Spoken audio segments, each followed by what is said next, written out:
नमस्कार, मैं डॉक्टर उमाकांत व्यास आप सभी का हमारे चैनल ई स्कूल पर स्वागत करता हूं।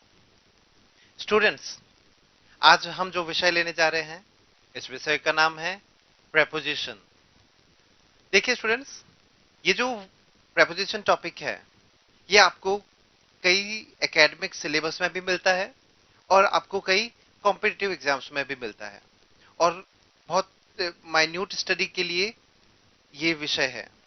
हमें इस विषय को पढ़ने में लापरवाही नहीं करनी है, क्योंकि वर्ड छोटे से दिखते हैं। इसमें प्रेपोजिशन जो होते हैं इन, ऑन, एट, लेकिन इनके रूल्स काफी ज्यादा हैं जिनको हमें समझना है। तो चलिए शुरू करते हैं प्रेपोजिशन को। सबसे पहले हम शुरुआत करते हैं प्रेपोजिशन की डेफिनेशन से। प्रेपोजिशन कहते किसे हैं, इसका अर्थ क्या होता है।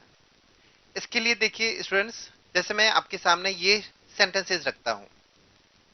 I am at my office. The pen is on the table. He keeps money under his pillow. Last वाक्य, she threw the coin into the pool. तो स्टूडेंट्स, ये जो चार वाक्य है आपके सामने, इनमें देखिए जो ये कलर किया हुआ है at, on, under और into, ये जो वर्ड्स है ये प्रेपोजिशन होते हैं। अब इनका जो कार्य होता है इसी से इसकी डेफिनेशन बनती है। डेफिनेशन देखते हैं प्रेपोजिशन की। प्रेपोजिशन कोई भी ऐसा शब्द जो किसी सेंटेंस में नाउन या प्रोनाउन का किसी दूसरे शब्द से संबंध बताता है। A preposition is a word that shows the relation of a noun और pronoun with some other word और वर्ड्स इन अ सेंटेंस। एक बार रिपीट कर देता हूं। किसी भी वाक्य में नाउन या प्रोनाउन का किसी दूसरे शब्द या शब्दों के समूह से संबंध बताने वाला शब्द प्रेपोजिशन होता है और इसीलिए इसको संबंध सूचक शब्द भी कहते हैं। ठीक है। और प्रीपोजिशन का मतलब ही हुआ कि ये नाउन या प्रोनाउन की पोजीशन से पहले आता है, ये प्रीपोजिशन है। अब ये जो चार शब्द थे, इनको फिर से हम देखते हैं। इन चारों जो सेंटेंसेस है, अब इन सेंटेंसेस में देखिए students, I am at my office. तो इसमें एट जो शब्द है, ये अगर नहीं हो तो वाक्य का अर्थ नहीं बन सकता कोई। आई एम माई ऑफिस, कुछ मिसिंग लग रहा है। आई एम, इस आई का और ऑफिस से क्या रिलेशन है, ये एट बताता है। जैसे ही एट रखा जाता है तो ये एक रिलेशन बन जाता है इस आई का ऑफिस से। इसी तरह the pen is on the table, pen का टेबल से जो संबंध है ये ऑन बता रहा है। नेक्स्ट सेंटेंस में he keeps money under his pillow, तो मनी का पिलो से रिलेशन जो है वो अंडर बता रहा है। लास्ट सेंटेंस में she threw the coin into the pool, coin का पूल से संबंध जो है वो इनटू बता रहा है। तो ये जो शब्द हो गए एट, ऑन, अंडर, इनटू, ये नाउन या प्रोनाउन का किसी दूसरे शब्द से संबंध बताता है, यही प्रेपोजिशन है। और अगर ये सही यूज नहीं किया जाए तो अर्थ का अनर्थ हो सकता है, सही मीनिंग कभी नहीं निकल सकता। तो इनको हमें बहुत ध्यान से और अच्छे से समझना है। हमारे लिए कॉम्पिटिटिव एग्जाम्स के लिए, एकेडमिक सिलेबस के लिए ये पढ़ना बहुत जरूरी है। तो चलिए स्टूडेंट्स शुरू करें।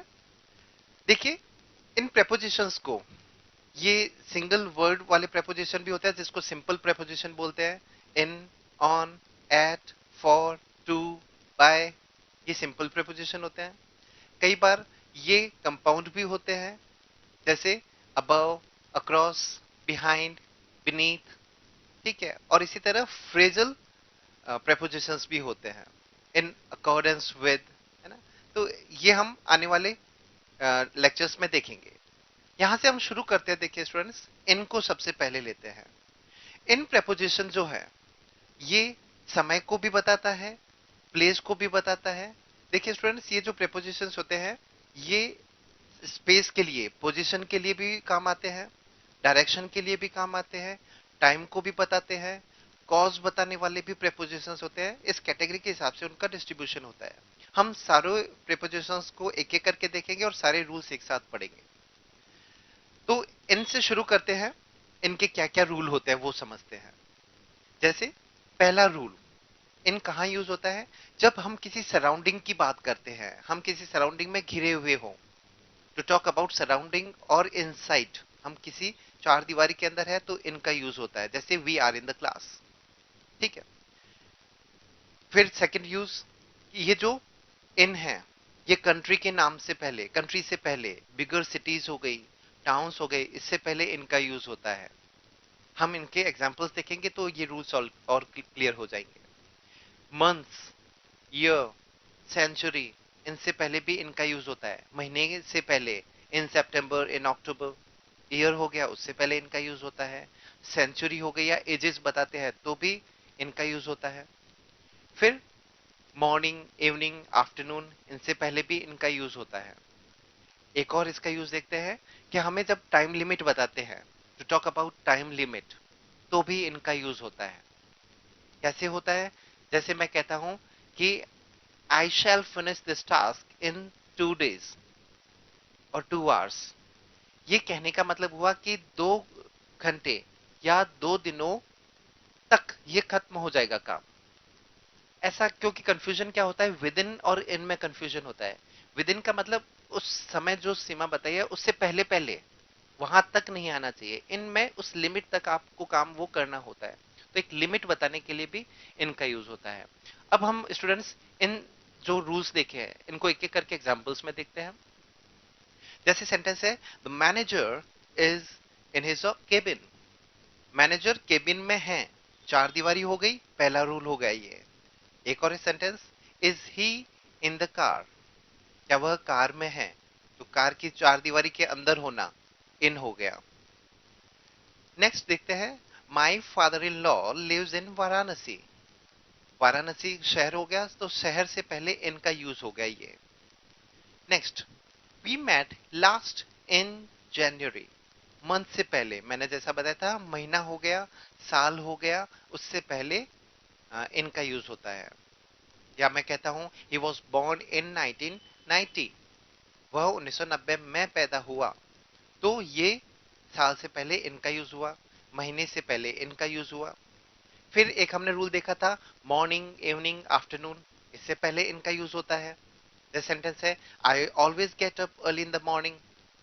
ठीक है, तो in the morning, in the afternoon, in the evening, इनका यूज होता है। एक और देखते हैं, his family came here in the 18th century. तो सेंचुरी से पहले इन का यूज हुआ है। तो स्टूडेंट्स ये इनका यूज हमने देखा है, एग्जांपल्स भी देखे हैं। और कोई कंफ्यूजन है तो आप हमसे कांटेक्ट कर सकते हैं। देखो, ये हुए कुछ रूल्स के हिसाब से इनका यूज। कई बार आपको फिक्स प्रेपोजिशंस मिलते हैं, यहां मैं ये क्लियर कर देता हूं। फिक्स प्रेपोजिशंस वो प्रेपोजिशंस है जिनमें कोई रूल नहीं बन सका तो उनको फिक्स प्रेपोजिशंस कर दिया। जैसे हम कहते हैं इंटरेस्टेड इन, कंटेन्ड इन, है ना? तो ये इन क्यों लग रहा है, इसका कोई रीजन या नियम नहीं बना, तो इनको फिक्स प्रेपोजिशन में डाल दिया। ये हम लास्ट हमारा जो ये चैप्टर फिनिश करेंगे तब हम एक लंबी सी लिस्ट को समझेंगे और फिक्स प्रेपोजिशंस देखेंगे। अब हम आगे बढ़ते हैं नेक्स्ट प्रेपोजिशन की तरफ, और हमारा नेक्स्ट प्रेपोजिशन है ऑन। ऑन कहाँ यूज होता है? देखिए स्टूडेंट्स, मान लीजिए कोई एक टेबल है, टेबल पे कोई चीज रखी गई है। टेबल एक सरफेस हो गया, तो सरफेस पे अगर कोई चीज रखी जाती है तो टचिंग द सरफेस वाली स्थिति हो गई, है ना? When something is touching the surface, तो वो होता है ऑन की स्थिति होती है। जब सरफेस को टच किए हुए कोई वस्तु है, तब ऑन का use. Before day and date, दिन और तारीख से पहले ऑन का यूज होता है। ऑन मंडे, ऑन ट्यूसडे, या ऑन 25th मार्च, तो ये डेट हो गई। या फिर when we are talking about content of the book, जैसे मैं कहता हूं I am reading a book on geometry. ठीक है, तो ये क्या हुआ, ऑन का यूज हुआ, उस विषय वस्तु की बात चल रही है। ऑन को समझने के लिए हम एग्जाम्पल देखते हैं। She put the keys on the table, उसने जो कीज थी वो टेबल पे रखी, टचिंग द सरफेस वाली स्थिति हो गई, तो ऑन का यूज होता है। एक और example, he came across me on Monday. Day से पहले ऑन का यूज होता है, याद रखना है। Next sentence, I was born on 4th September। Date आ गई ना, तो डेट से पहले ऑन का यूज होगा। मैं 4 सितंबर को पैदा हुआ, तो ऑन 4 सितंबर। एक और देखते हैं sentence. This book is on black magic. ये बुक ब्लैक मैजिक पे है। तो विषय हो गया ना, इस किताब का कंटेंट क्या है, विषय वस्तु बता रहे हैं, तो ऑन का यूज होता है। तो स्टूडेंट्स, ये हुआ ऑन के बारे में कुछ रूल्स। अब आगे बढ़ते हैं एट की तरफ। टू टॉक अबाउट, एट कहां यूज होता है? To talk about exact place और स्पॉट। जब हम किसी स्पेसिफिक जगह की बात करते हैं, जैसे मैं कहता हूं I am at my office, exact place की बात हो गई, तो एट का यूज होता है। एग्जाम्पल और देखेंगे इनके। आगे बढ़ते हैं before clock time. Clock time मतलब घड़ी का समय बताते हैं। मैं कहता हूं it is I reach there at 4:30। घड़ी का समय हुआ एट 4:30। इस तरीके से अगर घड़ी का समय बताया गया है तो एट का यूज होता है। फिर नाइट, नून, डॉन और डस्क, इनसे पहले एट का यूज होता है। जैसे हमने पढ़ा था मॉर्निंग, इवनिंग, आफ्टरनून से पहले इन का यूज होता है, वैसे ही नाइट, नून, डॉन और डस्क ये भी दिन के हिस्से हैं। रात हो गई और नून हो गया, दोपहर हो गई, डॉन हो गई, जो डॉन होती है सुबह भोर का वक्त होता है, डस्क हो गई शाम की गोधूली बेला होती है, संध्या का समय, तो वो होता है समय का हिस्सा। इनसे पहले एट का यूज होता है। To talk about rate of something, next rule, हम किसी वस्तु की दर बताते हैं, कोई इस दर से बेची जा रही है, तो एट का यूज होता है। एग्जाम्पल हम देखेंगे। एट का यूज होता है before smaller smaller place, village और कॉलोनी, इनसे पहले एट का यूज होता है। यहाँ पे कंपैरेटिव चीज देखते हैं। इनमें भी हमने इनमें पढ़ा था कंट्री और टाउन या बिगर प्लेसेस से पहले इनका यूज। इन दोनों में, इन और एट में हमें ये याद रखना है। He lives in Bikaner at Shriramsar. तो बीकानेर और श्रीरामसर इन दोनों जगहों में बीकानेर बड़ा प्लेस है, तो इसमें इनका यूज हो गया। और एट श्रीरामसर छोटा प्लेस है, तो उससे पहले एट का यूज हो गया। तो स्मॉलर प्लेस होगा दो प्लेसेस में, उससे पहले एट, और बिगर प्लेस है उससे पहले इनका यूज होता है। कॉलोनी हो गई, विलेज, उससे पहले वैसे भी एट का यूज होता है। अब और आगे बढ़ते हैं। When we are talking about some age और स्टेज, हम अपने जीवन की किसी एज की या स्टेज की बात करते हैं, तो भी एट का यूज होते करते हैं। एग्जाम्पल देखेंगे और क्लियर होगा। जैसे हम देखते हैं first example, she was waiting at the door.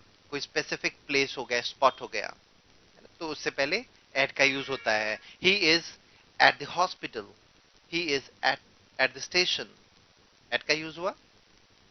Next, the class starts at 7 PM। Exact घड़ी का समय हुआ तो एट का यूज हो गया। He often walks late at night, night से पहले एट का यूज हो गया। Next, he sells milk at 30 rupees a litre. तो दर बता रहे हैं ना, मिल्क की 30 रुपए की दर से, तो दर बताते हैं तो एट का यूज होता है। Next, she lives at Ramsar village. वह रामसर विलेज में रहती है। स्मॉलर प्लेस हो गया, विलेज हो गया, तो एट का यूज हो गया। एक और एक sentence, I left studies at the age of 16। जब इस तरीके से एज बताई जाती है तो एट का यूज होता है।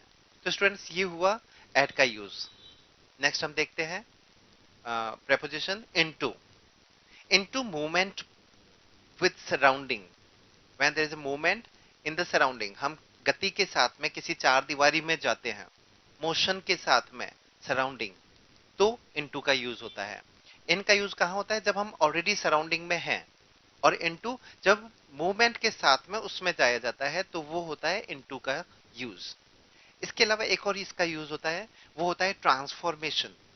रूप परिवर्तन की स्थिति है, वो होती है ट्रांसफॉर्मेशन में, एक रूप से दूसरे रूप में बदल दिया जाता है, तो इनटू का यूज होता है। अब इसको एग्जांपल से समझते हैं। She jumped into the pond. वह पॉन्ड में कूद गई, गति के साथ में अंदर जाना। अगर वो ऑलरेडी उसमें है तो she is in the pond, already की स्थिति हो गई उसमें, पहले से उसके अंदर है। लेकिन गति के साथ में she jumped, dived into the pond. एक और example, he changed me into a donkey, उसने मुझे एक डोंकी में बदल दिया, रूप परिवर्तन हो गया। या sentence, I can translate it into French, मैं इसे फ्रेंच में ट्रांसलेट कर सकता हूं, तो ये क्या हुआ, रूप परिवर्तन हो गया। तो इसमें इनटू का यूज होता है। अब हम आगे बढ़ते हैं टू प्रेपोजिशन की तरफ। टू का एक बहुत ही कॉमन यूज है, वो होता है डेस्टिनेशन से पहले टू का यूज होता है, पहुंचने वाले स्थान से पहले, हम कहीं जा रहे हैं तो उस स्थान से पहले टू का यूज करते हैं, एक यूज। दूसरा, जब हमें समय बताना होता है, जैसे मैं कहता हूं मेरे घड़ी में अभी 6 में 10 कम है, ठीक है, तो इसको मुझे कैसे बताना है, इट इज 10 to 6, 6 में 10 कम है तो 10 to 6। आगे देखते हैं, ये कुछ वर्ड्स हैं जिनमें टू का यूज इनके बाद में हमेशा होता है। After, junior, senior, older, younger, elder, superior, inferior, इन वर्ड्स के बाद में हमेशा टू का यूज होता है। अब इनके एग्जाम्पल में समझते हैं।